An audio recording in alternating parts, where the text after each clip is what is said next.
السلام عليكم ورحمة الله. الحمد لله رب العالمين والصلاة والسلام على رسول الله وعلى آله وصحبه أجمعين.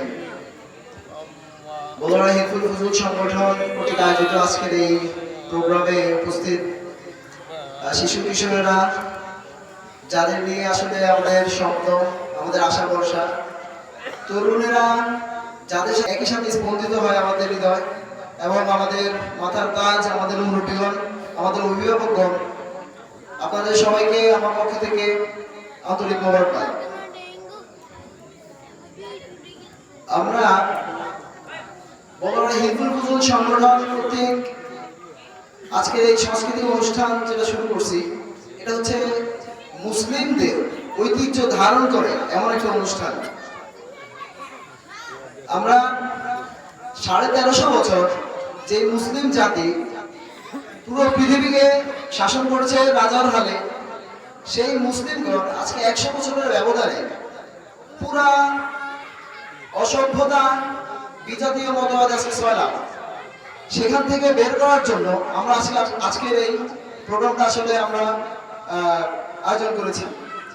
আমরা আসলে আমাদের সমাজকে আমূল পরিবর্তন এনে দিতে চাই।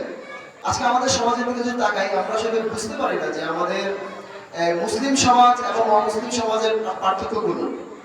যখন মসজিদে আজান হয়, একজন অমুসলিম যেভাবে বসা ছিল সেভাবে থাকে, পাশাপাশি একজন মুসলিমও যেভাবে বসা ছিল সেভাবেই বসা থাকে, তার হৃদয়ে আসলে রেখাপাত ঘটে না। একজন অমুসলিম মদ খায়, জুয়া খেলে, তাদের যে সংস্কৃতি সেটাতে ডুবে থাকে, পাশাপাশি একজন মুসলিমও সেটার মধ্যে ডুবে থাকে। এই যে মুসলিম, একটা কথা আমি বলি আমার ভাইদেরকে, সুযোগ পাই দিই, যে আমাদের মধ্যে মানে উদাহরণস্বরূপ বলি আর কি, আমাদের মধ্যে যে ভাই আওয়ামী লীগ করে তার একটা চেতনা আছে, যিনি বিএনপি করে তার একটা চেতনা আছে, এভাবে যিনি জামাত, জাসদ, বাসদ যে যেটাই করে তাদের একটা চেতনা থাকে। যিনি বিএনপি করেন তিনি হয়তো মনে করেন যে আমি শেখ মুজিবের ছবিটা আমার গায়ে লাগাইতে পারবো না, ওনাকে দেখাইতে পারবো না, এটা আসলে আমার দলের ভাবমূর্তির সাথে যায় না। আবার যিনি আওয়ামী লীগ করেন তিনি তো চান্স পাইলে জিয়াউর রহমানের অবদানে মেরে দেন, তার দলের চেতনা এটা। আমার প্রশ্ন হচ্ছে, আমরা যে মুসলিম, আমাদের তো একটা চেতনা আছে, আমাদের একটা সংস্কৃতি আছে, আমাদের একটা ঐতিহ্য আছে। আল্লাহ রাসূল সাল্লাল্লাহু আলাইহি সাল্লাম 27টা যুদ্ধের নেতৃত্ব দিয়েছে। আল্লাহ রাসূল সাল্লাল্লাহু আলাইহি সাল্লাম কাফিরদের হাতে মার খেয়েছে। আল্লাহ রাসূল সাল্লাল্লাহু আলাইহি সাল্লামের কষ্ট, সাহাবীদের কষ্টের পর আজকে আমরা যে মুসলিম, আজকে যে আমরা যে ইসলামকে পেয়েছি, সেটা কেন আমরা অবহেলা করব? সেটা থেকে বের হওয়ার জন্য সেই অমুসলিমরা যে ফাঁদ আমাদের মধ্যে পেতে রেখেছে, সেখান থেকে বের হওয়ার জন্য আমাদেরকে অবশ্যই চেষ্টা করতে হবে। অমুসলিমদের এই ফাঁদে আমরা আজকে একেবারে ডুবে গেছি। প্রিয় ভাইরা, আমাদের হিন্দু প্রধান সংগঠন কর্তৃক আমরা আসলে চাই সমাজের কিছু বিষয় নিয়ে কাজ করতে, যে আমাদের যারা ভাইরা আছে তারা আসলে মসজিদমুখী হবে, তারা আসলে দিনমুখী হবে। একটা ছেলে কেন তার পিতা মাতার সাথে খারাপ ব্যবহার করবে? একটা ছেলে কেন নামাজ পড়তে যাবে না? সব জায়গায় ধর্মীয় হবে। পৃথিবীর কোনো কবি, কবিতা, সাহিত্যিক পড়ে কেউ কখনো ভদ্র হয় না, কেউ কখনো তার পিতা মাতাকে সম্মান করে না, শ্রদ্ধা করে না। এসব আমরা পাই শুধুমাত্র আল্লাহ রাসূলের দিন থেকে, আল্লাহ রাসূলের আদর্শ থেকে। আমরা সেটা এই সমাজের মধ্যে ফুটাই তুলতে চাই।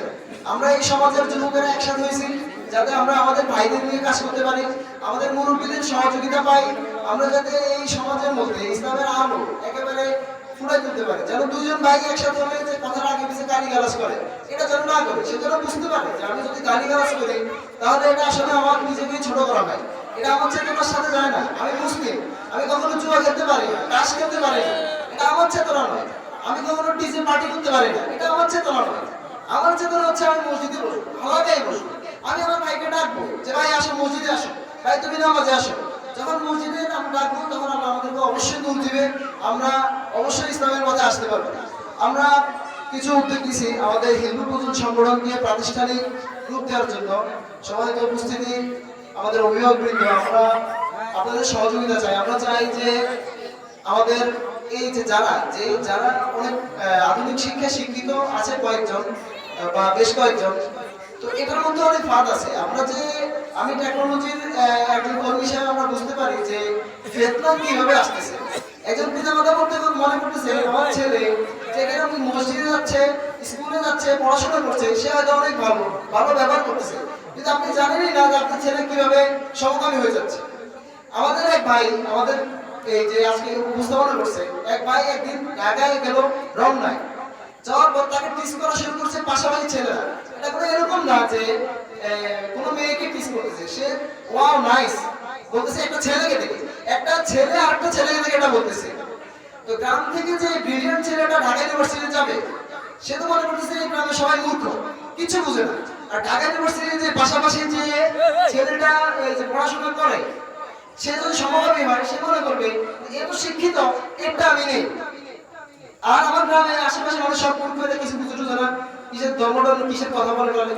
তো এরা ওই ফাঁদে পড়ে যায় একমাত্র তাদের ভিত্তিতে ইসলাম না থাকার কারণে। তারা মনে করে যে মানুষ যারা কিছু বুঝে না তারাই শুধু ধর্মপদের কথা বলে, আর আমরা যারা স্মার্ট ইউনিভার্সিটি পড়ি আমরা একটু গাঁজা টাজা খাবো, আমরা একটু মদ টদ খাবো, আমরা একটু সমকামিতা করবো, আরো অনেক ব্যাপার আছে। আমি বলতে আসলে অস্বস্তি বোধ করতেছি যে কিভাবে ফেতনা আসতেছে, মেটাভার্স আসতেছে। আপনি বুঝতেই পারবেন না আপনার ছেলে কিভাবে একটা চশমা চোখে দিচ্ছে নর্মাল, আপনি দেখতেছেন একটা চশমা চোখে দিচ্ছে, কিন্তু সে চশমা দিয়ে কি দেখে আপনি টেরি পাবেন। তো আমরা টেকনোলজিতে এই পার্টে থাকার কারণে আমরা এগুলো বুঝতে পারি। আমরা এই জন্য আমরা চাই আমার গ্রামের আমার যে ভাইটা আছে, আমার বড় ভাই হোক, আমার ছোট ভাই হোক, আমার সমবয়সী হোক, আমরা তাদের নিয়ে কাজ করবো, তাদের নিয়ে একটা মেসেজ দিতে চাই যে ভাই তুমি এই পৃথিবীতে আসছো, আল্লাহ তাআলা তোমার জন্য তোমাকে এই ভূপৃষ্ঠে রাখছে দুইটা গন্তব্য দিয়ে, একটা হচ্ছে জান্নাত আর একটা হচ্ছে জাহান্নাম। আল্লাহ বলছে মহা সফলতা যে জান্নাত পেয়ে গেল, এর বাইরে কোনো সফলতা নেই। যে জান্নাত পেল না, অনেক টাকা পয়সা তার হয়তো দুনিয়াতে থাকতে পারে, অনেক শিক্ষা বিচারক অনেক কিছু হইতে পারে, আসলে সে সফল না।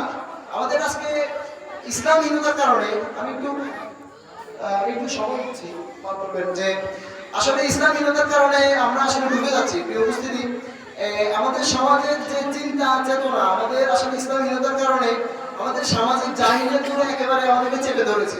আমি যদি দু একটা নোট করি, ধরুন আল্লাহ রাসূলের প্রিয় সাহাবী উসমান রাদিয়াল্লাহু জান্নাতি সাহাবী, উনি কবরকে দেখলেই কান্না করতেন।